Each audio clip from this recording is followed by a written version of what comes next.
الله الرحمن الرحيم. الحمد لله نحمده ونستعينه ونستغفره ونؤمن به ونتوكل عليه ونعوذ بالله من شرور أنفسنا ومن سيئات أعمالنا. من يهده الله فلا مضل له ومن يضلله فلا هادي له. ونشهد أن لا إله إلا الله وحده لا شريك له. ونشهد أن سيدنا ومولانا محمدا عبده ورسوله صلى الله عليه وعلى آله وأصحابه وبارك وسلم تسليما كثيرا. أما بعد فأعوذ بالله من الشيطان الرجيم. بسم الله الرحمن الرحيم. يا أيها الذين آمنوا ادخلوا في السلم كافة ولا تتبعوا خطوات الشيطان.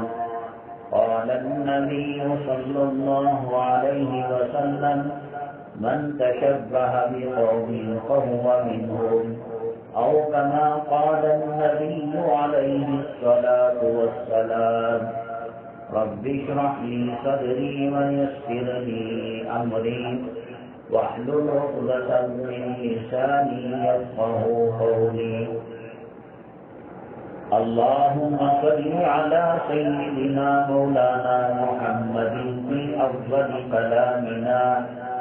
اللهم صل على سيدنا مولانا محمد في أوسط كلامنا. اللهم صل على سيدنا مولانا محمد في آخر كلامنا. قابل قدر اسلامی خواتین، اللہ تبارک تعالیٰ نے ہم پر بے پناہ فضل فرمایا، احسان فرمایا کہ اللہ تبارک تعالیٰ نے ہمیں ایمان اور اسلام کی دولت سے مالا مال فرمایا. اگر کسی انسان کو سات زمین سات آسمان کے خزانے دے دیے جائیں اور ایمان نہ ہو، کائنات کے اندر اس سے بڑا بد نصیب کوئی نہیں ہے. کوئی انسان فقیر ہے، لاچار ہے، مجبور ہے، مظلوم ہے، اس کی صحت بھی خراب ہے اور اس کی مالی حالت بھی خراب ہے اور اس کی خاندانی حالت بھی خراب ہے، لیکن ایمان ہے تو سب کچھ اس کے پاس موجود ہے. حضرت سیدنا جو چاہیں نا اس کو ایکو کر کے ہے اسے ختم کرو، لیفٹ سائڈ کرو. حضرت سیدنا موسیٰ علیہ نبینا علیہ الصلاۃ والسلام نے اللہ تعالیٰ سے فرمایا: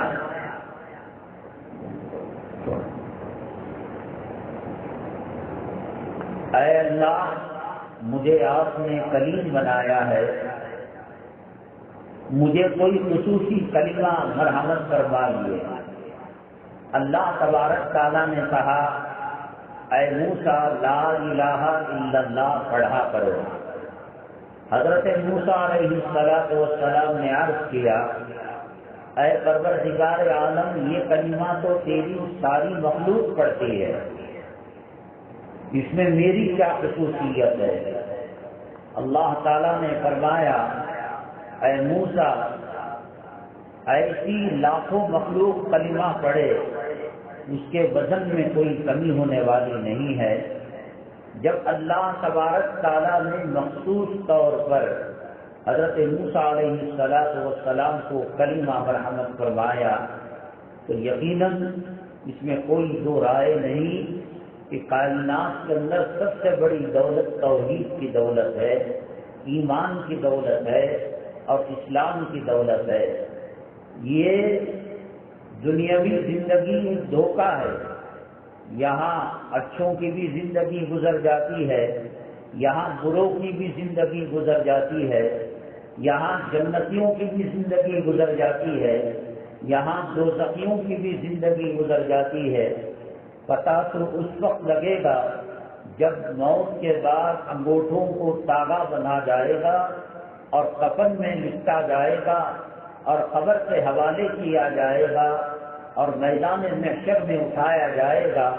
ربما یود الذین کفروا لو کانوا مسلمین، اس وقت جن کے پاس ایمان نہیں تھا اور اسلام نہیں تھا وہ کلمے کے لیے تڑپیں گے، مچلیں گے، لیکن ایک آدمی زاد راہ سفر کا توشہ رکھے بغیر وہ سوار ہو جاتا ہے سواری پر، اور آدھے رستے میں جب بھوک لگتی ہے اور پیاس لگتی ہے تب اس کو خیال آتا ہے کہ میں نے کوشش نہیں کی، اور وہ راستہ بیابان کا ہو، جنگل کا ہو، ریگستان کا ہو، ایک دانہ اس کو نہ ملنے والا ہو تو وہاں پچھتانے سے کچھ نہیں ہوتا۔ اللہ تعالیٰ نے ہمیں موقع دیا ہے کہ اس زندگی کے اندر آخرت کی محنت کر لیں، جنت کا راستے کی محنت کر لیں، اللہ تعالیٰ کی رضامندی اور اللہ تبارک تعالیٰ کی خوشنودی حاصل کرنے کے لیے شریعت نے جو احکامات دیے ہیں وہ اپنا لے اور اسی کے مطابق زندگی گزارے۔ یہ دنیا کو بنانے والا اللہ تبارک تعالیٰ نے ہی کہہ دیا کہ یہ دنیا دھوکے کا گھر ہے۔ وَلَا تَغُرَّنَّكُمُ الْحَيَاةُ الدُّنْيَا وَمَا الْحَيَاةُ الدُّنْيَا إِلَّا مَتَاعُ الْغُرُورِ۔ اللہ نے کہا اس کی کوئی ضمانت نہیں ہے، اس کی کوئی گارنٹی نہیں ہے، یہ دھوکے کا گھر ہے۔ حضرت علی کرم اللہ وجہہ کے سامنے ایک مرتبہ ایک خاتون حسن و جمال کی پیکر بن کر ایسے جیسے آسمان کے چاند ستاروں کے کپڑے ان کو پہنا دیے گئے ہو، حضرت علی کرم اللہ وجہہ کے پاس وہ خاتون آئی اور کہنے لگی کہ میں دنیا ہوں، میرے سے محبت کرو اور اپنی اولاد کو دنیا کے مال و متاع سے فائدہ پہنچاؤ۔ حضرت علی کرم اللہ وجہہ نبی کریم صلی اللہ علیہ وسلم کے تربیت یافتہ تھے، بچوں میں سب سے پہلے ایمان اور اسلام کو آپ ہی نے قبول کیا۔ آپ اس بات غور کریں کہ جتنے بھی صحابہ ہیں وہ صحابی کے نام کے ساتھ رضی اللہ عنہ کا لقب لگتا ہے۔ حضرت ابو بکر رضی اللہ تعالیٰ عنہ، حضرت عمر رضی اللہ تعالیٰ عنہ، حضرت طلحہ رضی اللہ تعالیٰ عنہ، حضرت عائشہ رضی اللہ تعالیٰ عنہا، حضرت خدیجہ رضی اللہ تعالیٰ عنہا، یہ الفاظ لگتے ہیں۔ لیکن حضرت علی کرم اللہ وجہہ کے ساتھ کرم اللہ وجہ کا لفظ لگتا ہے کہ اللہ نے آپ کے چہرے کو جو ہے شرافت بخشی کہ کبھی کفر کا منہ نہیں دیکھا، کبھی شرک کا منہ نہیں دیکھا اور کبھی بت پرستی کا منہ نہیں دیکھا۔ اس طریقے سے اللہ تبارک تعالیٰ نے بچپن میں صاحب ایمان بنا کر اللہ نے ان کو شرک و کفر سے محفوظ کروا دیا۔ کوئی 40 سال تک، کوئی 50 سال تک اس زمانے کے حساب سے کفر کرتا رہا، شرک کرتا رہا، وہ چل رہا تھا ماحول، لیکن حضرت علی کرم اللہ وجہہ رسول پاک صلی اللہ علیہ وسلم کے تربیت یافتہ ہے اور آپ نے پرورش فرمائی ہے اور بچپنے میں ایمان و اسلام کو قبول کیا ہے، اس لیے اللہ تعالیٰ نے آپ کے چہرے کو شرافت بخشی کہ کبھی بت پرستی نہیں کی، کبھی کفر نہیں کیا اور کبھی شرک نہیں کیا۔ انسان ایمان کے ماحول میں رہتا ہے، اسلام کے ماحول میں رہتا ہے، قرآن کے ماحول میں رہتا ہے، سنتوں کے ماحول میں رہتا ہے، اس کا اثر اس کی زندگی پر بہت زیادہ پڑا کرتا ہے۔ جو لوگ نالیوں کو صاف کیا کرتے ہیں، گٹروں کو صاف کیا کرتے ہیں، بھنگن کا کام کرتے ہیں، ٹوٹی کا کام کرتے ہیں، چونکہ اسی ماحول میں رہتے ہیں ان کے کپڑوں سے بدبو آنے لگتی ہے ہمیں، اور ان کو کچھ محسوس نہیں ہوتا، جس میں پیشاب پاخانہ گندگی جو گٹر میں پھنس جاتا ہے وہ آرام سے اترتے ہیں. بدبو دار ماحول کا اثر ان کو رہتے رہتے ایسا ہو گیا کہ اب خوشبو اور بدبو کا فرق مٹ گیا. حضرت افضل مولانا اشرف علی تھانوی رحمۃ اللہ علیہ، حضرت مولانا رشید احمد گنگوہی رحمۃ اللہ علیہ، یہ سب جو تھانہ بھون، نانوتا اور گنگو وغیرہ کا علاقہ بزرگوں سے بھرا ہوا تھا، ان حضرات کی خانقاہیں چل رہی تھی. پہلے زمانے میں واشنگ مشین کا نام و نشان نہیں تھا.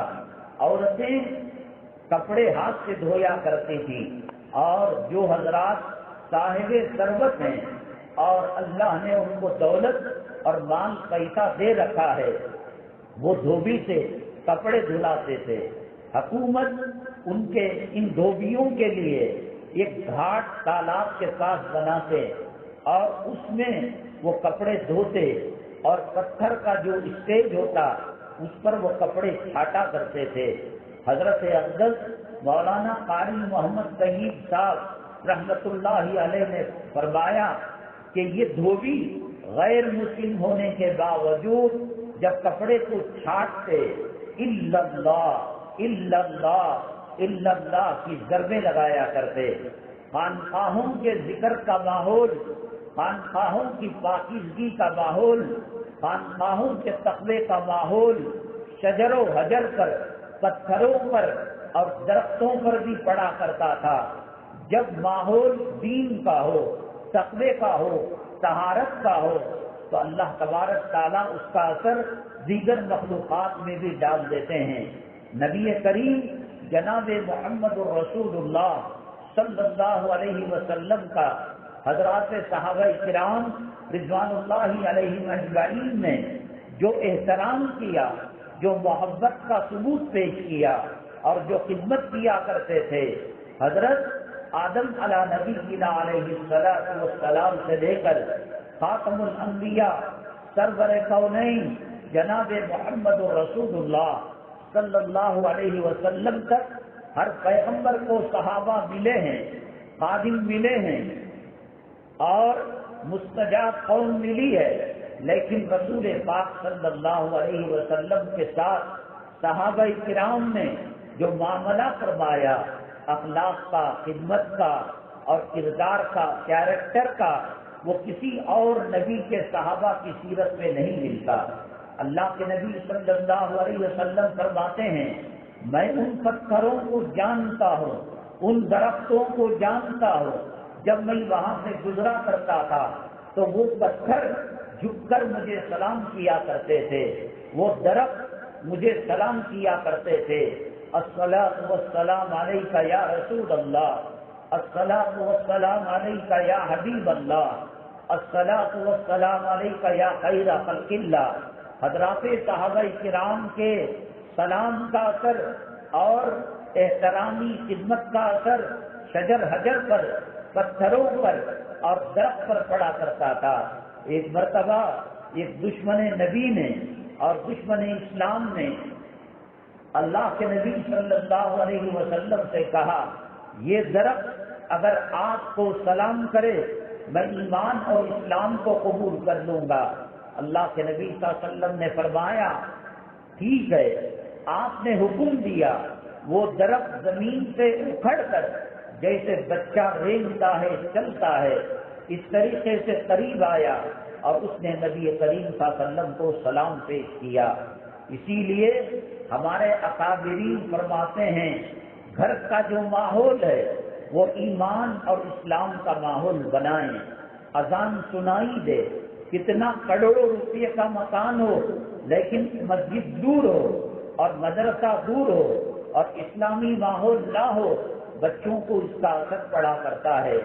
لاکھ بچوں کے اندر دین کا سبق پڑھایا جائے اور تفسیر کی جائے، حدیث کو بیان کیا جائے، لیکن ماحول نہ ملنے کی وجہ سے یہ نصیحت نفع بخش نہیں ہوتی اور کارگر نہیں ہوتی.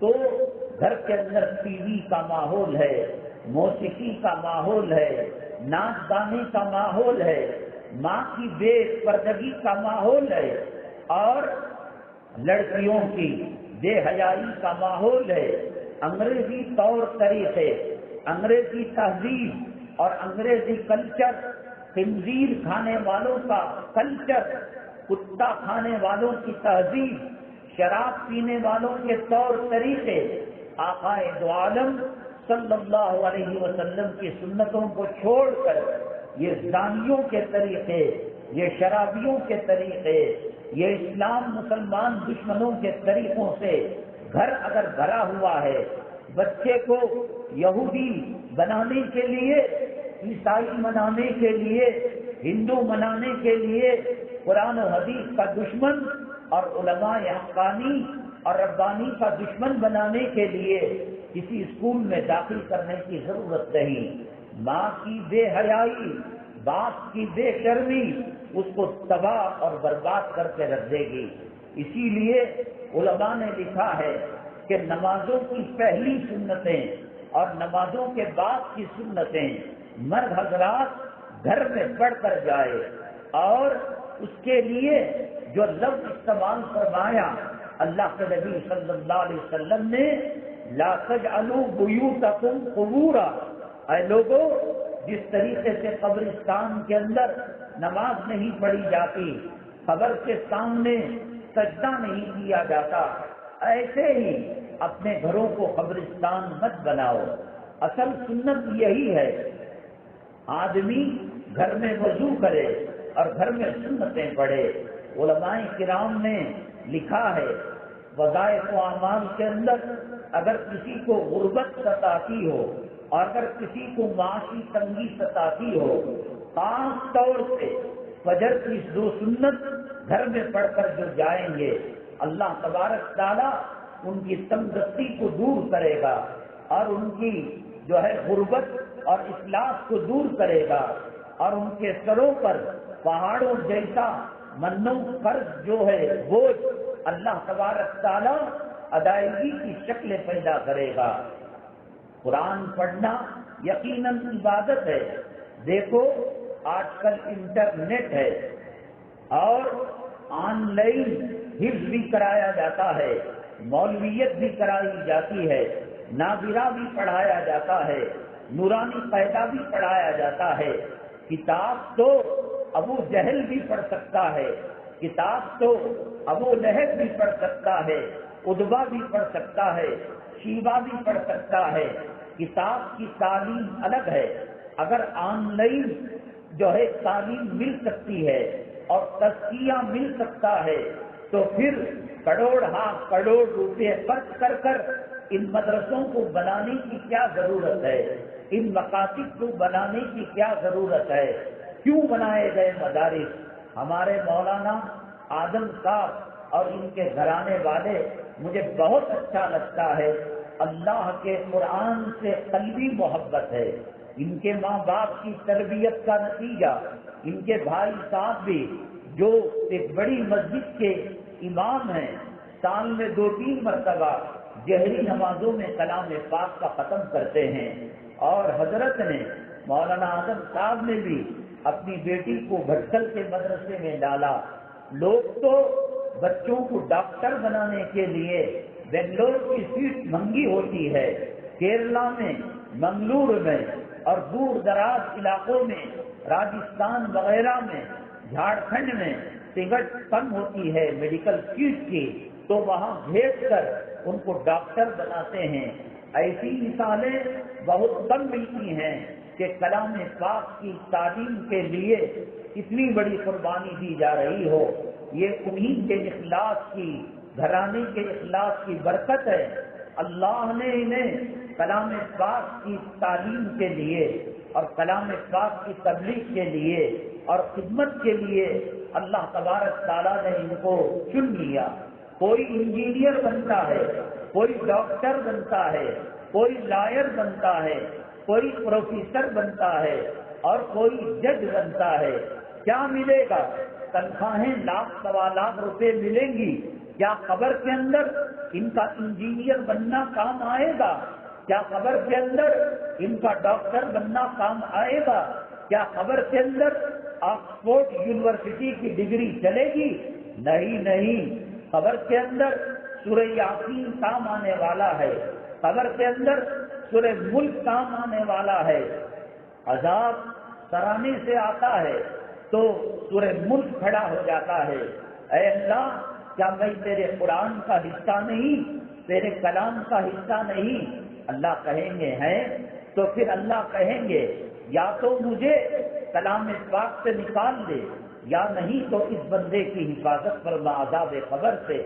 اللہ سورہ ملک کی سن لیں گے اور اس مردے کو عذاب قبر سے محفوظ فرمائیں گے، تو تعلیم تو ہو جائے گی، الف با تا سا، یہ نورانی پیدا، یہ حروف مقطعات، یہ مرکبات، تنوین کس کو کہتے ہیں، مد کس کو کہتے ہیں، غنہ کس کو کہتے ہیں، مدرسوں کے اندر کیوں رکھا جاتا ہے؟ مدرسوں میں ایک ماحول قرآن کا ملتا ہے، تہجد کا ملتا ہے، اشراق کا ملتا ہے۔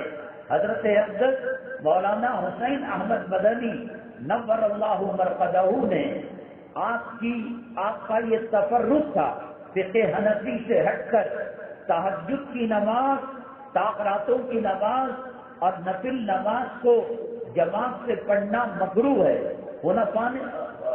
احناف نے اس کو منع کیا ہے۔ حضرت افضل مولانا حسین احمد مدنی نور اللہ مرقدہ جنہوں نے اولاد پر جو تربیت کی، ایک سیاست کے میدان کے اندر اللہ تبارک تعالیٰ ان کی خدمت لے رہا ہے، ایک حدیث کی میدان کے اندر اور ایک سیاسی امور کے میدان میں۔ حضرت کی عمر 80 سال کے آس پاس ہے۔ پوری دنیا کے چپے چپے کے اندر کئی مسلمانوں پر ظلم ہوتا ہے اور شریعت کے خلاف اور اسلام کے خلاف انگلی اٹھائی جاتی ہے۔ اس آسمان کے نیچے، اس زمین کے اوپر ہزاروں تنظیمیں ہیں، ہزاروں جماعتیں ہیں۔ رمضان المبارک کے آنے کے بعد ان کے بینر مسجدوں میں لٹکتے ہیں، عیدگاہوں کے اندر ٹانگے جاتے ہیں کہ بھائی تمہاری زکوٰۃ کا بہترین مصرف ہمارا ادارہ ہے۔ لیکن جب طوفان آتا ہے، سیلاب آتا ہے، قدرتی آفات آتے ہیں اور معصوموں کو پکڑ کر جیلوں میں ٹھوسا جاتا ہے، سیاست کے راستے سے، کرسی کے راستے سے بے پردگی کو لانے کی کوشش کی جاتی ہے، یکساں سول کوڈ نافذ کرنے کی کوشش کی جاتی ہے، اسلامی تشخصات کو مٹانے کی بات کہی جاتی ہے۔ بہت دور کی بات نہیں، اگر آپ کو اردو پڑھنا آتا ہو اور اردو سمجھ میں آتی ہو، آج کا اخبار راشٹریہ سہارا، سالار اور دیگر ہندوستان کے اردو اخبارات آپ کو آن لائن مل جائیں گے۔ اس کے اندر یہ ہے کہ دلی کی ایک تاریخی مسجد کو منہدم کرنے کی کوشش کی جا رہی ہے، بابری مسجد کی طرح اس کے ساتھ معاملہ کرنے کی کوشش کی جا رہی ہے۔ کہاں گئی وہ تنظیمیں، کہاں گئی وہ تحریکیں، کہاں گئی وہ جماعتیں جو چندہ وصول کیا کرتی تھی، زکوٰۃ کا اور چرم قربانی کا بہترین مصرف بتایا کرتی تھی؟ سرخیوں میں آئے تو جمعیت علماء کے حضرت مدنی رحمت اللہ علیہ کے خاندان کے افراد آئے اور سب سے پہلے حضرت مولانا محمود مدنی صاحب دامت برکاتہم العالیہ نے وزیر اعظم کے نام خط لکھا۔ کوئی بات کر کر تو دیکھے، ہمت ہو تو خط لکھنا دور کی بات، سلام کر کر دیکھے، گڈ مارننگ کہہ کر دیکھے، نمستے کہہ کر دیکھے۔ ہزاروں تحقیقات، ہزاروں ایجنسیاں اس کے پیچھے لگ جاتی ہیں، ہو نہ ہو یہ دہشت گردی کا کوئی نیا کھیل کھیل رہا ہو۔ یہ کیوں ہوا؟ حضرت کے گھرانے کا جو ماحول تھا وہ تقوی کا ماحول تھا، وہ طہارت کا ماحول تھا۔ گھر کی عورتوں سے لے کر، بچوں سے لے کر، خاندان والوں سے لے کر، مجھے مر کر اللہ کو جواب دینا ہے۔ حضرت کے ساتھ میں بہت لمبا عرصہ ساتھ رہا، ایسا نہیں ہوا کہ تہجد کا وقت ہو اور خواتین بچے سو رہے ہو۔ ایک مرتبہ بڑا عجیب معاملہ پیش آیا. ایک صاحب دارالعلوم میں داخلہ لینا چاہتے تھے. ان کے بارے میں طے تھا کہ وہ دارالعلوم میں داخلے کے اہل نہیں ہیں، عمر زیادہ ہو چکی ہے، لیکن چونکہ وہ اپنے ٹکٹ سے ہمیں سفر کرا رہے تھے تو یہی موقع ہمارے لیے بہت کامیاب رہا، ہمارے لیے ایک غنیمت والا رہا. حضرت کے پاس جب پہنچتے پہنچتے ٹرین تاخیر ہو گئی، رات کے 2 گھنٹے بج گئے، اور جنوری اور دسمبر کی کڑاکے کی سردی ہے. کشمیر کے اندر دسمبر کے آخر سے جنوری کے آخر تک چلا کلاں نام کی ایک سردی کی لہر چلتی ہے، اور پتھروں کے اوپر جو شبنم کے قطرے رہتے ہیں -ڈگری کی وجہ سے وہ بھی برف بن جاتے ہیں. گھروں کا پانی جو نالیوں میں گرتا ہے وہ بھی برف بن جاتا ہے. اتنی کڑاکی کی سردی، رات کا وقت. حضرت نے کہا کہ بھائی کیوں یہ وقت میں آئے ہو؟ کہا کہ حضرت جی ایسا مسئلہ ہو گیا ٹرین کا فلاں کا. کچھ بھی نہیں پوچھا، سب سے پہلے لفظ یہ جو پوچھا کہ آپ کھانے سے فارغ ہوئے؟ کہا کہ نہیں حضرت، تل جھرنے کی جگہ ٹرین میں نہیں تھی، اب ہوٹل کہاں کھلے. اللہ تبارک تعالی نظر بد سے اس خاندان کی حفاظت فرمائے.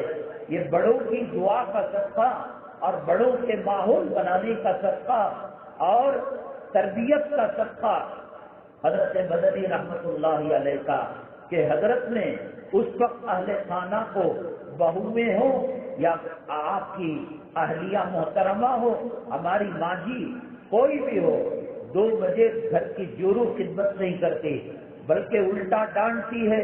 یہ کوئی گھر آنے کا وقت ہے؟ یہ کوئی گھر کے اندر آ کر کھانے کا ٹائم ہے؟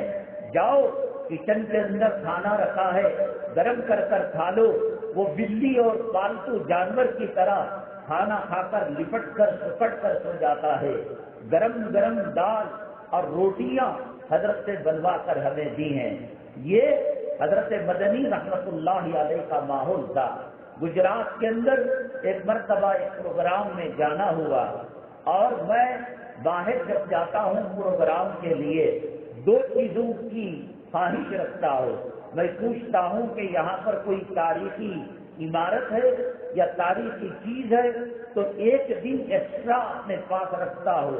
ہفتے کے دن پروگرام ہوا، اتوار کو واپسی کے بجائے پیر کے دن واپسی کی ٹکٹ بناتا ہو. تقریر سے پہلے جیسے حافظ کو تراویح پڑھانے سے پہلے پریشر رہتا ہے، دباؤ رہتا ہے، اور سر پر ایک چٹان رہتی ہے. ایک مقرر جو قوم و ملت کی فکریں رکھتا ہے، ایک حافظ قرآن سے زیادہ وہ اپنے اوپر ذمہ داری کا بوجھ سنبھالتا ہے. اس لیے بعد والے دن کو خالی رکھتے ہیں. اگر آگرہ میں پروگرام ہوا تاج محل دیکھ لیا، اور دلی میں پروگرام ہوا تو چلو لال قلعہ دیکھ لیا. اور اگر کوئی بزرگ ہیں، اللہ والے ہیں، ان کی مجلس ذکر میں اور ان کی خانقاہ میں، مدرسے میں جا کر دعائیں لینے کی ہم کوشش کرتے ہیں. گجرات کے اندر ایسے ہی جہاں ہم لوگ رکے تھے وہاں سے بہت دور علاقے میں ایک میزبان ہمیں لے کر گئے عصر کی نماز میں. عصر کی نماز ہوئی، ہم نے کہا کہ یہ جو مسجد ہے اور مکتب ہے، مدرسہ ہے، کوئی تاریخی بات سمجھ میں نہیں آ رہی ہے. تو حضرت کو میزبان نے کہا حضرت جی باہر آئیے، ہم آپ کو بتائیں گے.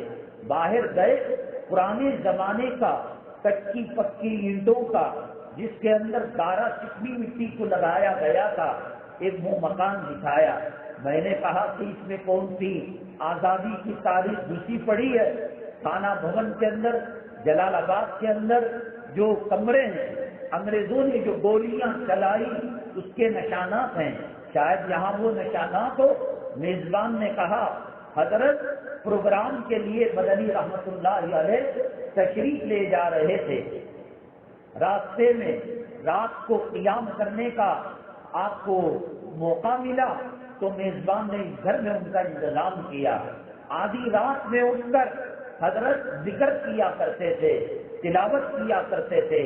حضرت کے خدام اور حضرت کے گھر کے جو بچے ہیں وہ بتایا کرتے ہم مصلی رات کو خشک بچھاتے، سوکھا بچھاتے، اور فجر کی نماز سے پہلے رو رو کر اللہ کی یاد میں وہ مصلی سر رہتا تھا اور بھیگا ہوا رہتا تھا۔ تو کہا کہ اس میں کیا بات ہے؟ میزبان نے کہا حضرت فجر پڑھ کر اشراق سے فارغ ہو کر ان مدنی حضرات کا یہ خاصہ رہا ہے کہ فجر اور اشراق کے آس پاس ناشتہ کر لیتے ہیں اور کوشش یہ کرتے ہیں شام کی روٹی کو اچار کے ساتھ، اور وہ بھی راجستھان کے اندر حضرت کے جو مریدین ہیں وہ اچار بھیجا کرتے تھے مرچ کا، میں بھی کھایا ہوں، بڑا لذیذ رہتا ہے۔ تو فارغ ہو کر چلے گئے۔ کیا آپ دیکھتے ہیں کہ حضرت کے چلے جانے کے بعد بھی کمرے سے اللہ کی ضربیں نکل رہے ہیں۔ لوگ بڑے حیران ہوئے، پریشان ہوئے۔ حضرت تو رشتے سفر باندھ چکے ہیں اور سفر کے لیے نکل چکے ہیں، پھر یہ حضرت یہاں کیسے موجود ہیں؟ اور جا کر جو دیکھا تو وہ کھاٹ، وہ پلنگ جس کے اوپر بیٹھ کر اللہ کا ذکر کر رہے تھے، وہ ذکر وہ پلنگ بھی کر رہا تھا، وہاں کی در و دیوار بھی اللہ کا ضرب کر رہی تھی۔ ماحول دین کا بنتا ہے، ماحول ذکر کا بنتا ہے، ماحول قرآن کا بنتا ہے، ماحول اسلام کا بنتا ہے، ہر چیز کے اندر اس کی تاثیر پیدا ہو جاتی ہے۔ جیسے کہ میں نے کہا کہ گنگو تھانہ بھون نانو تھا، وہاں کے غیر مسلم دھوبی بھی جب کپڑے کو چھاٹا کرتے اللہ کی ضربیں لگایا کرتے تھے۔ حضرت اقدس مولانا عبد المجید دریابادی رحمۃ اللہ علیہ ایک نمبر کے ملحد تھے، ان کی تفسیر بھی ہے جو اس زمانے میں انہوں نے لکھی ہے۔ کسی نے کہا حسین احمد مدنی کے بڑے چرچے ہیں اور وہ مجاہد آزادی ہیں۔ انہوں نے کہا کہ ٹھیک ہے، میں ان سے ملاقات کرنا چاہتا ہوں۔ آئے، رات کے وقت حضرت نے ان کو کھانا وانا کھلایا۔ مہمان نوازی رسول پاک صلی اللہ علیہ وسلم کی وراثت ہے۔ منافق، نرم دل اور مہمان نواز نہیں ہو سکتا۔ مہمان نوازی رسول پاک صلی اللہ علیہ وسلم کے گھرانے کا خاصہ ہے۔ قرض لے کر حضرت فاطمہ الزہرا رضی اللہ تعالی عنہا مہمانوں کے لیے کھانے کا نظم کیا کرتی تھی، تو کھانا کھلا کر سلا دیا۔ اب وہ چونکہ ملحد تھے، نماز تہجد تراویح سے کیا لینا دینا؟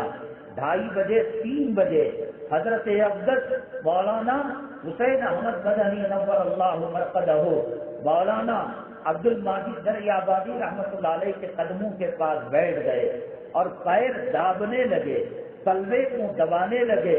سفر سے آئے ہیں، ہو سکتا ہے کہ پیروں میں درد ہو۔ نیند جگ گئی عبد المجید دریابادی رحمۃ اللہ علیہ کی۔ حضرت آپ یہ کام کر رہے ہیں؟ نہیں، یہ میری سعادت ہے، یہ میری خوش نصیبی ہے کہ مجھے اللہ نے آپ کی خدمت کا موقع مرحمت فرمایا۔ حضرت کے حسن اخلاق اور حضرت کے حسن سلوک سے متاثر ہو کر ان کو کوئی تقریر کرنی نہیں پڑی، کوئی مناظرہ کرنا نہیں پڑا، کوئی کتاب دکھانی نہیں پڑی۔ حضرت کی خدمت سے وہ متاثر ہو کر کہا کہ حضرت بسترے سے بعد میں اٹھوں گا، اپنا ہاتھ بڑھائیے، آپ کے ہاتھ پر کلمہ پڑھ کر میں مسلمان ہو جاؤں گا۔ ماحول اسلام کا ہوتا ہے، ایمان کا ہوتا ہے۔ گھر کے ماحول کے اسی لیے ہم کہتے ہیں، علماء کہتے ہیں، گھر کے ماحول کے اندر آپ جو ہے دین کو رکھیے، اسلام کو رکھیے، اور آپ کو یہ آدمی ابا جا رہا ہو تو یہ نہیں کہیں گے بائے بائے ٹاٹا باٹا چپل نہیں کہیں گے، بلکہ کہیں گے ابو جی فی امان اللہ و حفظہ، السلام علیکم ورحمۃ اللہ، استودع اللہ دینک و امانتک۔ میرے اوپر کچھ حالات آئے، ملک کے مختلف صوبوں میں جانا پڑا۔ اڑیسہ کے اندر ایک شیخ الحدیث بزرگ اللہ والے ہیں، ان سے ملاقات کے لیے گیا اور دعائیں لی، اور رخصتی کے وقت انہوں نے مصافحہ کیا، اور رخصتی کی جو دعا ہے اس دعا کو پڑھ کر رخصت کیا، اور اس کے بعد کہا فی امان اللہ و حفظہ، اللہ کی حفاظت میں اور اللہ کی امانت میں میں تمہیں دیتا ہوں۔ اس کے بعد ہم نے کہا کہ حضرت آپ نے سلام کہہ دیا اور دعا دے دی، یہ کیوں کہہ رہے ہیں؟ حضرت نے کہا کہ میں مدرسے کے اندر حدیث کی کتاب پڑھاتا ہوں، میرے گھر میں وہ جو تنخواہ ملتی ہے مدرسے سے اس میں گزر معاش نہیں ہوتا، میں جانوروں کو پالتا ہوں اور اس کی نسل بڑھتی ہے، دیکھ کر میں اس کا پیسہ گھر والوں کے لیے لگاتا ہوں، اللہ کے راستے میں لگاتا ہوں۔ اب ایک طرف اگر میں مدرسہ دیکھتا ہوں تو بکریوں کا ریوڑ دیکھ نہیں پاتا، اور بکریوں کے ریوڑ کی نگرانی کروں تو پھر مدرسہ تالا لگ جائے گا، حدیث کا درس بند ہو جائے گا۔ تو اس کے لیے میں جب جانوروں کو، بکریوں کے ریوڑ کو جنگل کے اندر چھوڑتا ہوں اور سبق کا وقت قریب آ لگتا ہے تو میں یوں کہتا ہوں فی امان اللہ و حفظہ، اللہ کی امانت میں اور اللہ کے حفاظت کے کارخانے کے حوالے کیا۔ میں اللہ کی قسم کھا کر کہتا ہوں کہ وہ دن اور آج کا دن ایک بکری نہ چوری ہوئی، نہ کسی بھیڑیے نے کسی بکری کو کھایا ہے۔ ماحول دین کا بنتا ہے تو الفاظ بھی دین کے نکلتے ہیں، اور اسلام کا ماحول بنتا ہے تو پھر کسی خانقاہ کے اندر اس کو مسلمان بنانے کی ضرورت نہیں۔ جن خواتین نے اور جن فیملیوں نے حج و عمرہ کیا انہوں نے دیکھا ہوگا کہ حاجی صاحبان مکہ مکرمہ میں، مدینہ طیبہ میں کسی کی فجر قضا نہیں ہوتی، کسی کی کوئی نماز قضا نہیں ہوتی، لاکھوں لوگ مسجد نبوی صلی اللہ علیہ وسلم کی طرف جا رہے ہیں، لاکھوں لوگ مسجد الحرام اللہ کے گھر جا رہے ہیں، تو پھر ان کا دل نہیں مانتا کہ میں سو جاؤں اور پھر انڈیا کی طرح 9 بجے 10 بجے اٹھ کر برش کروں۔ ماحول اس کو کھینچ کر اللہ کے گھر کی طرف لے جاتا ہے اور مسجد نبوی صلی اللہ علیہ وسلم کے پاس لے کر جاتا ہے۔ حضرت افضل مولانا عبد الرحیم رائے پوری رحمت اللہ علیہ ہمارے بڑوں میں، ہمارے بزرگان دین میں، ہمارے جو مشائخ کے نسب میں حضرت کا بہت بڑا نام ہے اور بہت بڑے اللہ والے ہیں۔ حضرت شیخ الہند رحمت اللہ علیہ نے تحریک ریشمی رومال کی تحریک کے بارے میں جو ایجنڈا پاس کیا اور جو میٹنگیں کیا کرتے تھے، رائے پور اپنی اصل گاؤں سے ہٹ کر حضرت کی جو خانقاہ ہے، مدرسہ ہے، ابھی بھی جنگل میں لگتا ہے، اور کون صاحب نسبت ہوگا کہ اس علاقے کے اندر جاتا ہو اور رائے پور نہ جاتا ہو۔ حضرت رائے پوری رحمت اللہ علیہ جب تہجد سے پہلے ذکر کرایا کرتے تھے اور اللہ کی زر میں حضرت کے مریدین لگایا کرتے تھے، کہتے ہیں لوگ کہ وہاں کے درختوں سے، وہاں کے زمین کے کنکروں اور پتھروں سے اللہ کی آواز اور اللہ کی صدا نکلا کرتی تھی۔ ہم بھی جب کبھی گئے ہم نے دیکھا، ایسا محسوس ہوتا تھا کہ یہ پتھر کلمہ پڑھ رہے ہیں، یہ شجر و حجر، یہ درخت کلمہ پڑھ رہے ہیں۔ ماحول کا اثر بہت زیادہ انسانوں پر پڑا کرتا ہے، کیونکہ ہم قرآن کے ماحول سے دور ہو گئے، حدیث کے ماحول سے دور ہو گئے، اسلامی تشخصات اور شاعر اسلام کی ہمارے پاس کوئی عظمت نہیں ہے۔ انگریزی کپڑے پہننا، بے حیائی کے کپڑے پہننا، بلکہ اللہ تبارک تعالیٰ نے مسلمان عورتوں کو جو حجاب دیا ہے اور جو برقع دیا ہے اور جو پردہ دیا ہے، اللہ تبارک تعالیٰ کی کروڑ ہا کروڑ، ارب ہا ارب نعمتوں میں سے ایک نعمت ہے۔ سب سے پہلے پردہ اللہ تبارک تعالیٰ نے نبی کریم صلی اللہ علیہ وسلم کی ازواج مطہرات ہماری ماؤں کو دیا۔ وہ قضائے حاجت کے لیے، وہ واش روم جانے کے لیے گھر کے اندر اٹیچ باتھ روم تو نہیں ہوتا، وہ کسی اور خاتون کا سہارا لے کر جنگل جایا کرتی تھی۔ منافق لوگوں کو پتا تھا یہ نبی کریم صلی اللہ علیہ وسلم کی حرم سرائی کی خواتین باعزت خواتین ہیں، لیکن وہ چھیڑ چھاڑ کیا کرتے تھے، کنکریوں کو پھینکا کرتے تھے اور کہتے ہمیں تو معلوم نہیں کہ یہ نبی کی صاحبزادیاں ہیں یا اور بیویاں ہیں یا کوئی اور ہے۔ اللہ تبارک تعالیٰ نے پردے کو جو اسٹارٹ کیا اور شروع میں لایا، دنیا کی کروڑا کروڑ عورتوں نے ان کے لیے پردہ دیا، رسول پاک صلی اللہ علیہ وسلم کے حرم سراؤں کے لیے کروڑا کروڑ لوگوں میں صرف بادشاہ تاج پہنتا ہے۔ بادشاہ جو جوڑا پہنتا ہے اور جو تاج پہنتا ہے، بھنگی کو استعمال کرنے کی اجازت نہیں ہے۔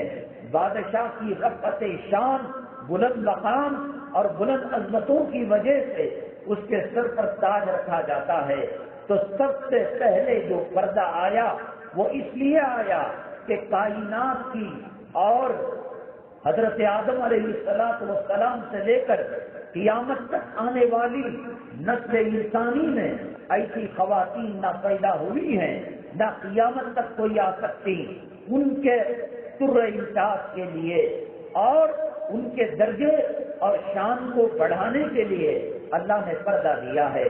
اب یہ پردہ بے پردہ ہو چکا ہے، اب یہ پردہ ایک نیٹی بن چکا ہے، اب یہ پردہ جسم کو کس کر اتنا پہنا جاتا ہے کہ دھوپڑوں کی جگہ اور سینوں کی جگہ اور جسم کی نمائش جو عام کپڑوں سے نہیں ہوتی، اس برقعے سے کر کر، جس کو اللہ کے نبی صلی اللہ علیہ وسلم نے فرمایا اذا خرجت المرأة استشرفها الشیطان، جب عورت گھر سے نکلتی ہے شیطان اس کے پاخانے کی جگہ پر بیٹھ کر لوگوں کو کہتا ہے چاہے وہ اپنے پاس حور جیسی بیوی رکھے، چاندنی اور ستاروں کی چمک دمک والی حسن والی بیوی رکھے، لیکن یہ بھنگی عورت، یہ تھیٹ خلاف جہنمی عورت جو پردے کے اندر بے پردگی میں جا رہی ہے، وہ کہتی، وہاں شیطان بیٹھ کر کہتا ہے اے لوگوں اپنے آنکھوں کا زنا کرو، اپنی زبان کا زنا کرو،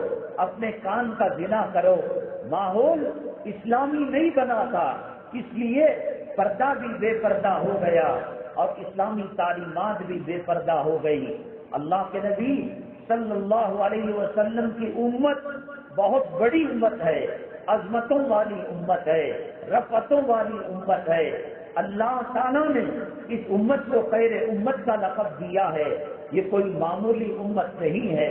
اس امت میں آنے کے لیے بڑے بڑے نبیوں نے، رسولوں نے اللہ سے کہا ہماری کتاب لے لیجئے، ہماری نبوت اور رسالت کی امانت آپ لے لیجئے، اور یہ نہیں کہا کہ رسول پاک صلی اللہ علیہ وسلم کے گھرانے کا، اہل بیت کا فرد بنا دے، عشرہ مبشرہ بنا دے، خلفائے راشدین بنا دے، صحابی بنا دے۔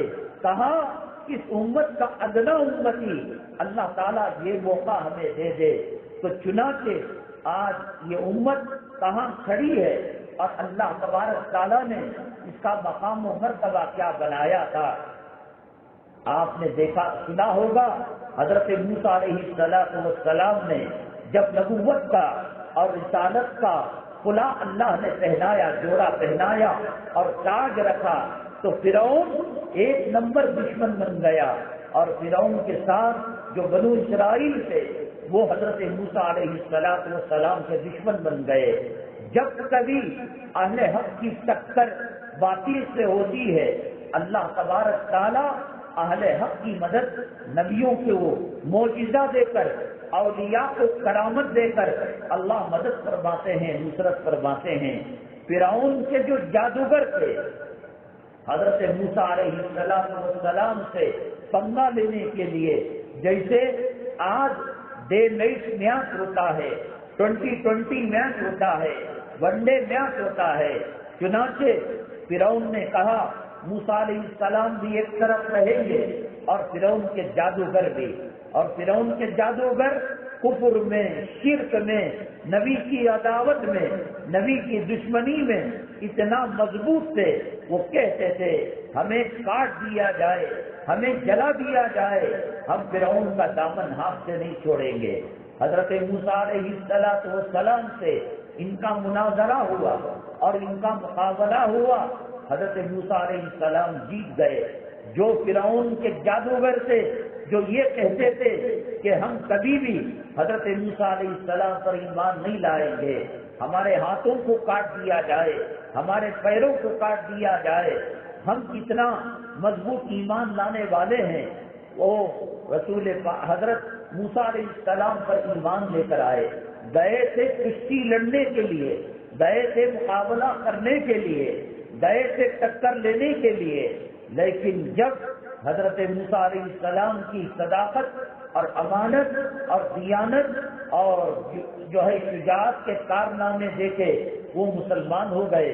فرعون نے کہا ارے بے وقوف ہو، تم لڑنے کے لیے گئے تھے اور اب کہہ رہے ہو کہ موسیٰ علیہ السلام پر ایمان لے کر آئے، میں تمہیں سولی پر لٹکا دوں گا، ولا اصلبنکم۔ یہ کہا تو جادوگروں نے کہا آپ سے جو ہو سکتا ہے، فاقضی ما انت قاض انما تقضی هذه الحیات الدنیا، جو چاہے کرو، تم بہت کرو تو یہی کرو گے کہ ہماری جان لے لو گے، ہم ہٹنے والے نہیں ہیں۔ علماء نے تفسیر کی کتابوں میں لکھا ہے کہ یہ لوگ جب لڑنے کے لیے گئے تھے، مقابلہ کرنے کے لیے گئے تھے، ٹکر لینے کے لیے گئے تھے، موسیٰ علیہ السلام کو ذلیل کرنے کی نیت سے گئے تھے، سب سے پہلے مجمع میں یہی لوگ صاحب ایمان کیسے بن گئے؟ مفسرین کرام نے لکھا ہے کہ ان کا لباس حضرت موسیٰ علیہ السلام کے لباس کے مطابق تھا، وہی کلر تھا، وہی جوڑا تھا۔ کرکٹ کے میدان میں آپ نے دیکھا ہوگا کہ کرکٹ پلیئروں کا ایک جوڑا ہوتا ہے اور دونوں ٹیموں کے جوڑے کم و بیش وہی ہوتے ہیں، صرف ملک کی علامت اور ملک کا جھنڈا الگ پرنٹ کیا جاتا ہے۔ حضرت موسیٰ علیہ السلام کے لباس کی طرح جب جادوگروں کا لباس تھا، اللہ نے کہا انہوں نے میرے محبوب اور میرے پیغمبر کے ظاہر کو بنایا، اس کے صدقے اور برکت میں ان کے باطن کے اندر میں اسلام کو ڈال دیتا ہوں۔ میری مائیں اور بہنیں غیر اللہ کے طور طریقے، غیر قوم کے طور طریقے، تہذیب اور کلچر کو اپنانے سے سوائے جہنم کے لہو کے اور جہنم کے پیٹ کے کچھ ملنا والا نہیں ہے۔ ایک تو ہماری نمازوں کا اہتمام کم ہے، کلام پاک کی تعلیم کا ماحول کم ہے، اس کے اوپر سے انگریزی طور طریقے اور انگریزی کلچر جس کے اندر شادی کی سالگرہ منانا ہے، برتھ ڈے منانا ہے، اور اب 31 جو ہے دسمبر کو رات کے 12 بجے مسلمان نیو ایئر مناتا ہے۔ کبھی کم وقت نے تہجد کا منہ نہیں دیکھا، کبھی کم وقت نے رات کے سجدوں کی شیرنی کو نہیں جانا، کبھی کم وقت نے جنت کا پراثر ماحول متاثر نہیں ہوا۔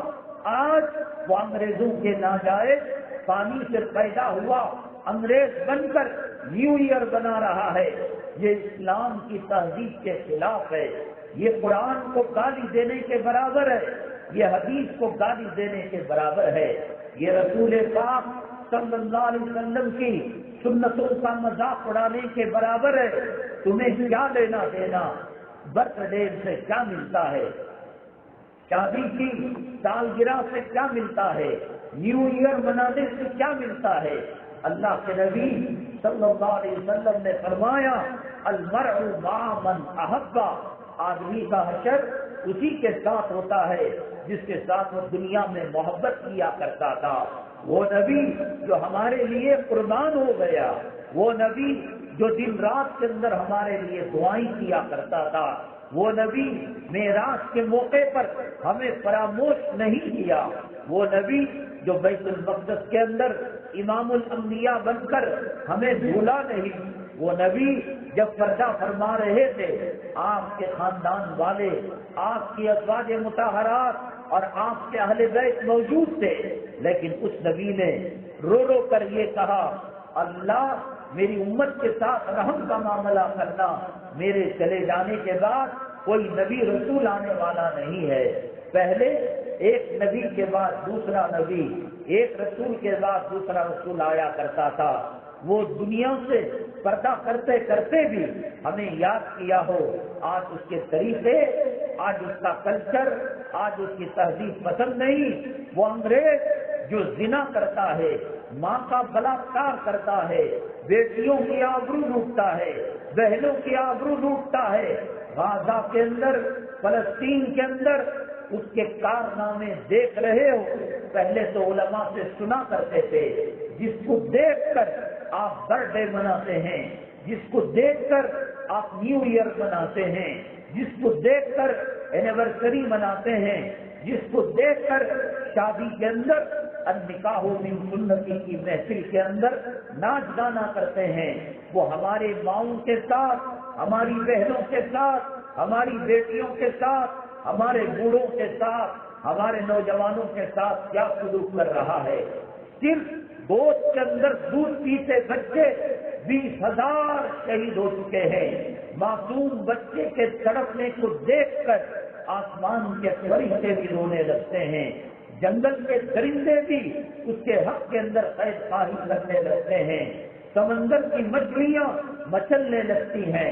یہ ظالم کتے سور کھانے والے، ماؤں کے ساتھ زنا کرنے والے، بیٹیوں کو پہلو میں سلانے والے، بہنوں کے کپڑے اتارنے والے، نوجوان جو شہید ہو گئے رستے میں لٹا کر اس کے اوپر گاڑیاں چلاتے ہیں، اس کے اوپر پیشاب کرتے ہیں، اس کے اوپر گندگی کرتے ہیں اور اس کے اوپر بلڈوزر چلاتے ہیں۔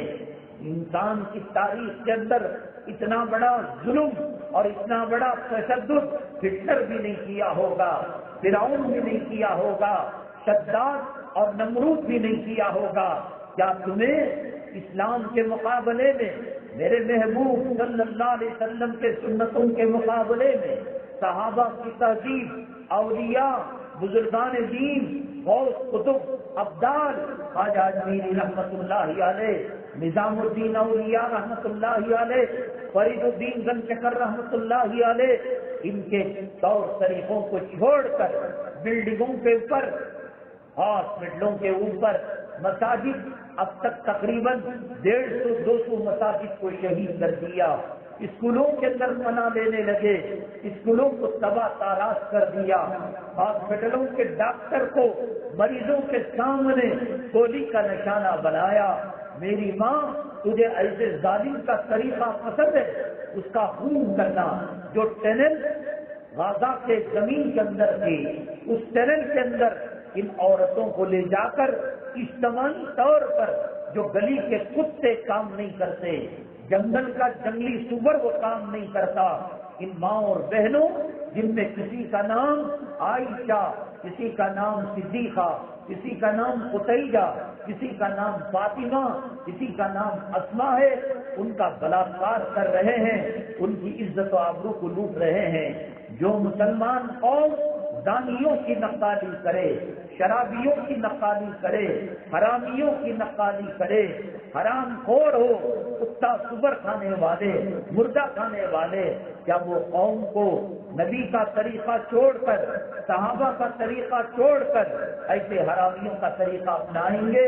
کیا اللہ کا عذاب نہیں آئے گا؟ کیا اللہ کی پکڑ نہیں آئے گی؟ میری مائیں اور بہنیں، شریعت مطہرہ کے اندر نیو ایئر کا کوئی تصور نہیں ہے، برتھ ڈے کا کوئی تصور نہیں ہے۔ اگر آپ کریں گے، قیامت کے دن یہ غزہ پر حملے کرنے والے، یہ بیت المقدس کے اندر جوتا پہن کر جانے والے، دودھ پیتے بچے پر بمباری کرنے والے، گولیاں چلانے والے، اس لیے اللہ کے نبی صلی اللہ علیہ وسلم نے فرمایا المرء مع من احب، قیامت کے دن آدمی کا حشر اسی کے ساتھ ہوگا جس سے وہ دنیا میں محبت کیا کرتا ہے۔ میری مائیں اور بہنیں، آپ اردو جانتی ہیں، آپ اردو سمجھتی ہیں، آپ مجھے بتائیں، لکھ کر دینا پڑے گا، بتانا پڑے گا، میرے محبوب کی سنتوں کے خلاف ان انگریزوں میں کیا وصف آپ نے دیکھا؟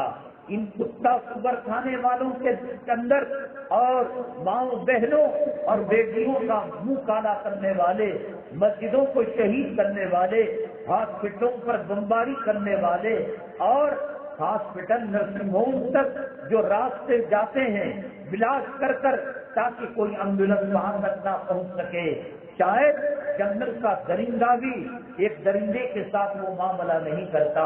ان کا کون سا طریقہ آپ کو پسند آ گیا؟ ان کا کون سا جو ہے طرز حیات آپ کو پسند آ گیا؟ آپ کو بتانا پڑے گا۔ میری مائیں اور بہنیں، اس قسم کی دینی مجلسوں میں شرکت سے ایمان کو تقویت ملتی ہے۔ اللہ کے نبی صلی اللہ علیہ وسلم نے فرمایا جددوا ایمانکم، اپنے ایمان کو رینیول کیا کرو۔ صحابہ کرام نے پوچھا کیسے؟ اللہ کے نبی صلی اللہ علیہ وسلم نے فرمایا دینی مجلسوں میں شرکت کر کر آپ کا آنا مبارک ہو، اللہ آپ کے آنے کو قبول کرے، قدم قدم پر اللہ نیکیاں آپ کے مرحمت فرمائے، گناہوں کو معاف فرمائے، اللہ زمینی آسمانی بلاؤں سے حفاظت فرمائے، روحانی جسمانی بیماریوں سے حفاظت فرمائے، اللہ تا حیات ایمان پر قائم و دائم فرمائے، اللہ ایمان کے ساتھ خاتمہ فرمائے۔ میں مولانا آدم صاحب اور ان کے گھرانے والوں کے لیے مبارکبادی دیتا ہوں کہ اس گئے گزرے پرفتن زمانے کے اندر اور کفر و شرک کی جو سیلاب چل رہا ہے، آندھی چل رہی ہے، ایک قرآن کا دیا، ایک قرآن کی شمع، ایک نبی کی سنت کی جو ہے شمع روشن کرنے کی کوشش کر رہے ہیں۔ اللہ تعالیٰ ان کو اس میں کامیابی نصیب فرمائے۔ انشاءاللہ ہر 4 جمعے کو 3:30 بجے سے 4:30-5 بجے تک دینی بیان ہوگا۔ آپ بھی تشریف لائے، آپ کے گھرانے والوں کو بھی لے کر آئے، اور یہاں ہم نے جو ہے یہ سسٹم رکھا ہے کہ مہینے کا پہلا جو 4 جمعہ ہوگا، جیسے کہ اگلے مہینے میں جنوری کے 3 تاریخ کو 4 جمعہ آ رہا ہے، آپ ظہر کے بعد کھانے سے فارغ ہو کر جلدی آ جانا ہے، جتنا ہو سکے کلام پاک کی تلاوت، آیت کریمہ، رسول پاک صلی اللہ علیہ وسلم پر درود بھیجنا۔ ہم جو ہے بہت مشکل میں ہیں، سوائے اللہ کو منانے کے اور کوئی نجات کا راستہ نہیں۔ قرآن پڑھ کر، ذکر کر کر اور درود پڑھ کر دعا کریں گے، اللہ تبارک تعالی ہم جیسے گنہگاروں کی دعا نیکوکاروں کے صدقے کے اندر قبول فرما لے گا۔ ہمارے جان پہچان کی ایک خاتون ہے، ان کا بیٹا عالم ہے اور مسجد میں خدمت کرتا ہے، وہ مسئلے مسائل وغیرہ ٹیلی فون کے ذریعے سے، موبائل سے معلوم کرتی ہیں، تو انہوں نے بتایا کہ جمعہ سے جمعہ تک تقریباً پڑھنے والی طالبات کے ذریعے سے 1.25 لاکھ آیت کریمہ اور 1.25 لاکھ درود کا ورد کراتی ہیں۔ میں نے کہا کیسے، کیا ہوا؟ فرمایا خواب میں 3 مرتبہ رسول پاک صلی اللہ علیہ وسلم کی زیارت نصیب ہوئی۔ اس جو ہے مجلس کی برکت سے امت پر جو فتنوں کے حالات ہیں شاید امن کے اندر بدل جائے، مسلمانوں کا کھویا ہوا مقام دوبارہ مل جائے، اور اس عورت کے کہنے کے مطابق مرنے سے پہلے اللہ آقا کا دیدار ہمیں نصیب فرمائے۔ آپ نے فرمایا من رآ فی المنام، جو مجھے خواب میں دیکھا، فقد رآنی، وہ یقیناً مجھے خواب میں دیکھا، فإن الشیطان لا یتمثل بی، شیطان میری شکل اپنا نہیں سکتا، اور جس نے خواب میں دیکھا اس کے اوپر شفاعت واجب ہو جاتی ہے۔ اللہ تبارک تعالی